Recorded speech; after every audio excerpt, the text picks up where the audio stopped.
안녕하세요. 국제간호사 길라잡이의 저자 미국 간호사 김미연입니다. 여기는 토요일 새벽 시각이고요. 3월 14일 오전인데요. 아직 해가 뜨기 전이라서 약간 뒤가 어둡고 현재 저희 집 마당에 아침이라 목소리가 좀 죄송합니다.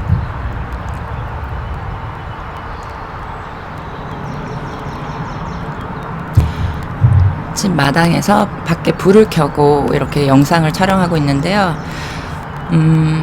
삶이 참 아이러니한 것 같다는 생각이 들어서 굳이 이 시간에 갈라지는 목소리로 영상을 통해서 여러분들과 소통하고 싶다는 생각이 들었어요. 굉장히 조용한 아침이에요. 새들이 지저귀고 저는 잘 자고 일어났고 동이 트기 전이고 평소와 다를 것이 없는 굉장히 평온하고 고요한 아침인데, 사실 지금 전 세계적으로 코로나 바이러스 때문에 아프신 분들, 또 그런 아픈 환자분들을 간호하는 분들, 또 예방을 위해서 힘쓰고 계신 분들, 정책을 만들거나 다양한 분야에서 백신을 개발한다던가 마스크를 만드는 생산 공정에서 일을 하신다던가 배달하시는 분들부터 시작해서 우리 중에 그 누구도 최선을 다해서 내가 있는 곳에서 열심히 살지 않으면 이 어려운 시기를 거쳐나가는 것에 굉장한 어려움이 따를 거라고 생각해요. 그래서 물론 모두 힘드시겠지만 힘내셨으면 좋겠다는 응원을 전하면서 오늘 영상을 시작해 보려고 하고요.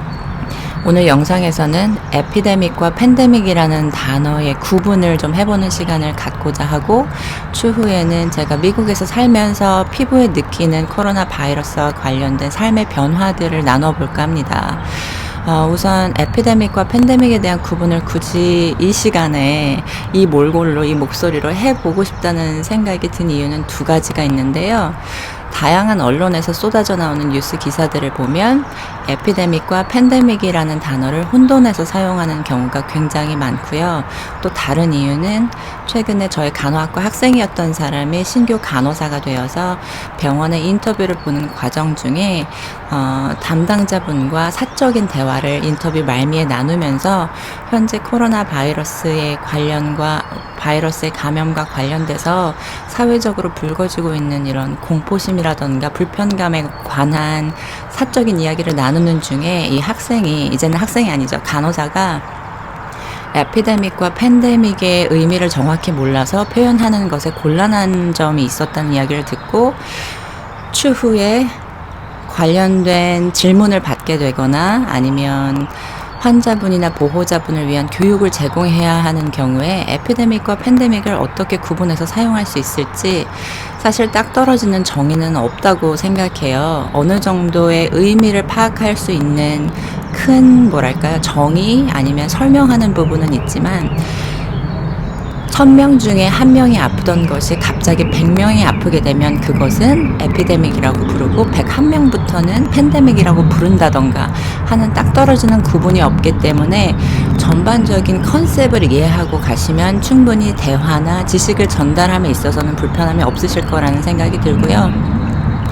우선 처음에 우한 바이러스라는 이름으로 중국에서 폐렴과 비슷한 증상을 가진 환자들이 평소보다 그 지역에서, 해당 지역에서 많이 발생한 경우, 그래서 평소 같으면 100명 중에 1명 아프던 것이 갑자기 30명, 50명이 아프게 됐다면 그야말로 평소 그 지역에서 발생하는 해당 질환이나 질병이 굉장히 평소보다 많이 발생한 것이라는 것이 눈치채게 되죠. 그럴 때 그것을 outbreak 혹은 epidemic이라고 부르게 되는데요.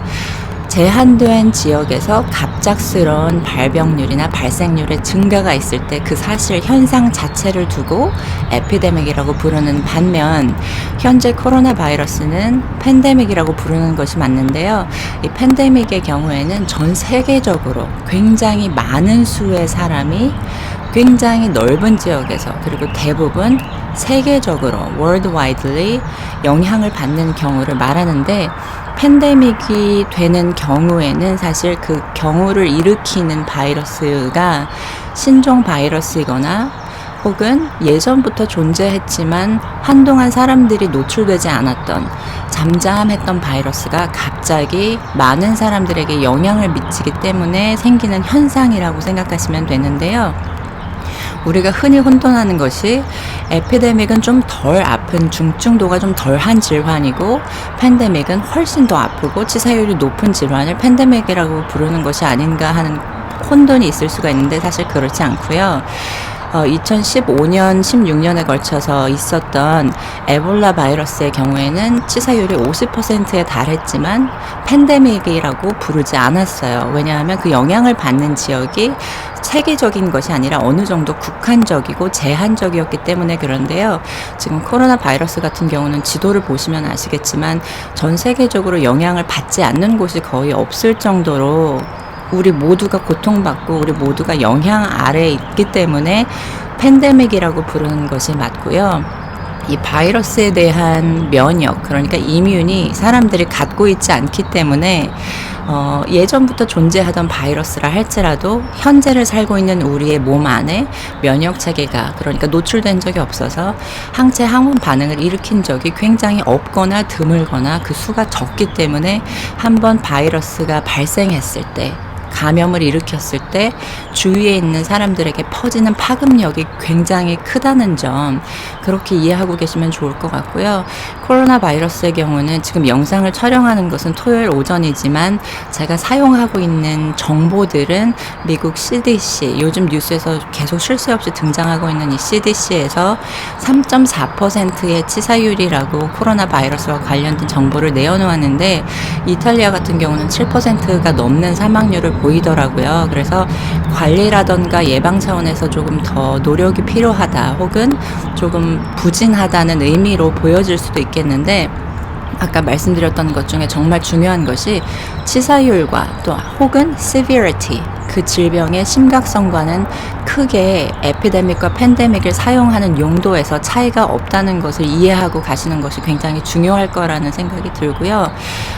제가 피부에 느끼는 변화라고 생각해 보면 우선 사람들도 그렇게 이야기를 하고 저도 실제로 그로서리 쇼핑을 하러 마켓에 가면 물, 쌀, 통조림, 냉동식품 오래 두고 먹을 수 있는 것들 또 여기에 화장실 휴지 있죠. 토일렛 페이퍼가 거의 out of stock이에요. 갖다 놓으면 사람들이 다 사가기 때문에 매진된다고 이야기를 하고 저도 최근에 한인마트에 쌀을 사러 간 적이 있는데요. 저 같은 경우는 한식을 매번 삼시세끼 챙겨 먹는 편이 아니기 때문에 한번 김치나 쌀 같은 걸 사다 놓으면 김치는 뭐 2, 3개월, 쌀은 20kg짜리 하나 사다 놓으면 거의 1년씩 먹는 정도로 한식을 먹는 빈도가 적은데 마침 김치와 쌀이 떨어져서 장을 보러 갔는데 하나도 없더라고요. 그래서 못 사고 왔던 경험이 있고요. 이제 그거는 사는 사람으로서 피부에 느끼는 부분이라고 이해를 하시면 좋을 것 같고 또 이제 뉴스에서 심심치 않게 들리는 이야기가 동양인의 외모를 가졌다고 한국인이거나 중국인이거나 이 바이러스의 영향을 받는 국가의 그렇죠 내셔널리티를 가졌다는 이유로 마스크를 쓰면 써서 안 쓰면 안 써서 신체적인 또 언어적인 폭력과 불이익에 인종차별적인 발언에 노출된다는 이야기들 뉴스에서 듣고 있는데 이 부분에 대해서 제가 느끼는 감정은 속상하다, 화가 난다, 그리고 한편으로는 불안하다는 생각이 들기도 합니다. 왜냐하면 저도 이민자이고 저도 한국인이고 동양인의 외모를 가지고 사는 사람이다 보니까 혹시라도 나에게 혹은 내 자녀에게 그런 일이 생기면 어떡하나 하는 그런 막연한 불안감이 있다는 거 부인할 수가 없겠고요. 또 간호사로 저는 근무를 하고 있는데요. 제가 근무하는 병원에서 공지가 내려왔어요.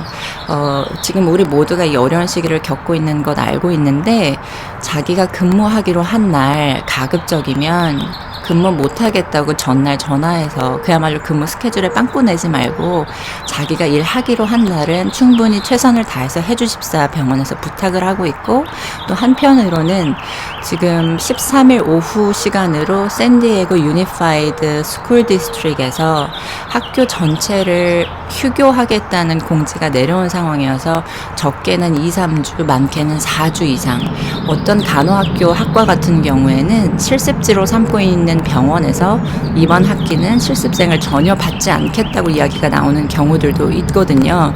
그래서 학교 시스템 자체에 변화가 있고 모든 프로그램을 온라인으로 돌리는 상황이기 때문에 학생들과 직접 소통하는 빈도랄까요? 노출되는 정도가 좀 줄어들고 분명한 차이가 있다는 거 느끼고 있고요.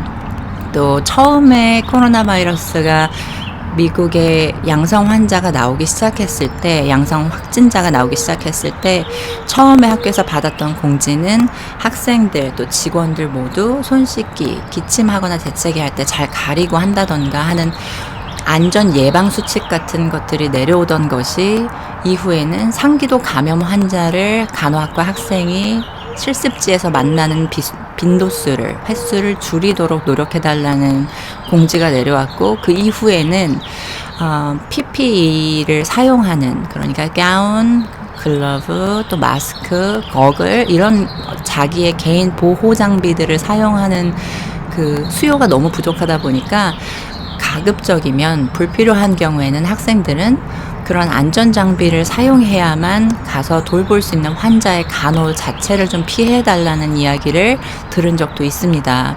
현재는 제가 실습 지도를 하고 있는 병원에서도 그렇고 거의 대부분의 남가주 샌디에고 병원에서 간호학과 학생들을 실습지로 삼고 있는 병원들 자체적으로 간호학과 학생들, 불필요한 인력을 병원에 들여서 바이러스에 노출시키는 빈도를 최소화하겠다는 없도록 하겠다는 노력을 하고 있는 상태이고요.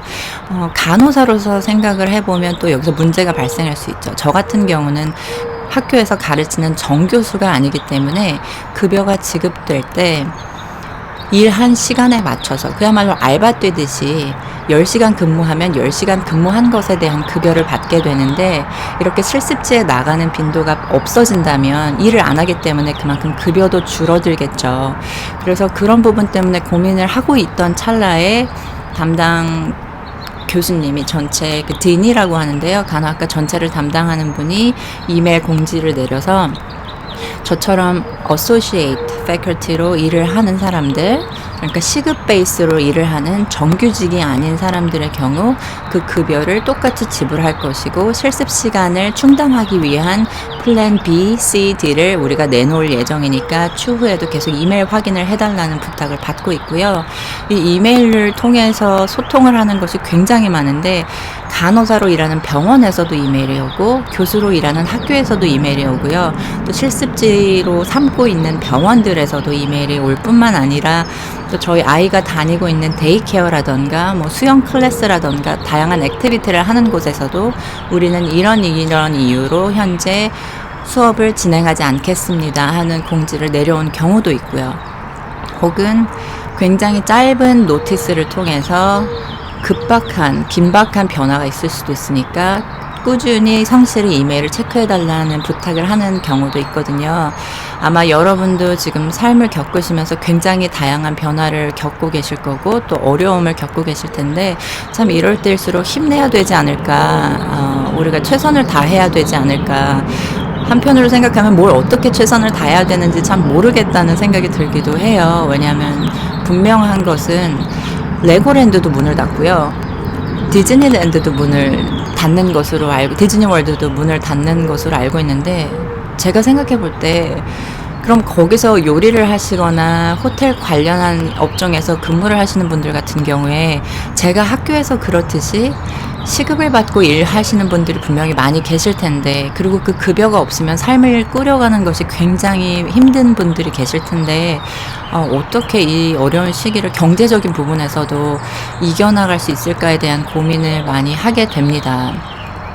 한 가지 더 좀 번외이기는 한데요. 이 에피데믹이라는 표현을 사실 미국에서는 많이 사용하는 편이에요. 특히 오피오이드의 남용, 마약성 진통제의 오남용과 관련되어서 사람들이 너무나 만연하게 이런 날코릭 메디케이션, 오피오이드 메디케이션을 너무나 아무렇지 않게 사용하고, 그리고 사용하고 내가 사용하지 않은 것은 버려야 되는데 남은 약을 팔 수 있는 암시장이 존재할 정도로 굉장히 많은 사람들이, 특히 젊은이들이 마약에 노출되어 있는 경우가, 마약성 진통제를 오남용하는 경우가 많기 때문에 오피오이드 에피데믹이라는 표현을 쓸 정도로, 전염병이라는 그야말로 표현을 쓸 정도로 마약성 진통제 오남용에 대한 경각심을 높이고 있는 상태입니다. 최근 3년 정도, 5년 정도 사이에 이 마약성 진통제 오남용으로 인해서 사망자의 수가 굉장히 급증하고 있고요. 하루에 130명씩 죽는다고 해요. 물론 이것보다 더 많은 수의 사람들이 다른 이유로 사망하게 되는 경우는 있지만, 이것은 마약 오남용으로 인해서 사망에 이르는 것은 제가 볼 때 인재라고 생각하거든요. 그래서 미국 사람들이, 또 간호사나 의료진이나 평범한 사람들이 생각할 때 마약 오남용은 큰 문제이고 있어서는 안 되는 사망이 마약 오남용으로 인해서 생긴다는 의미에서, 새가 너무 오나요? 그런 의미에서 사실 이 오피오이드 에피데믹이라는 표현은 굉장히 흔히 사용한다는 거, 그래서 추후에 미국에 와서 인터뷰를 하실 수도 있겠죠. 그래서 오피오이드 에피데믹이라는 표현을 들었을 때 미국 전반적으로 퍼져 있는 마약성 진통제의 오남용에 대한 사람들의 걱정이나 고민이 포함된 표현이라고 생각하시면 아마 이해를 하시고 대화를 하시는데 좀 부족함이 없지 않으실까 하는 생각이 드는데요. 모쪼록 지금 계신 곳에서 마음을 다독이시고 또 건강에 유의하시고, 무엇보다 중요한 손 씻기 열심히 하면서 우리 어려운 시기를 함께 잘 헤쳐나갈 수 있기를 응원해 봅니다. 오늘도 당신의 꿈을 응원합니다.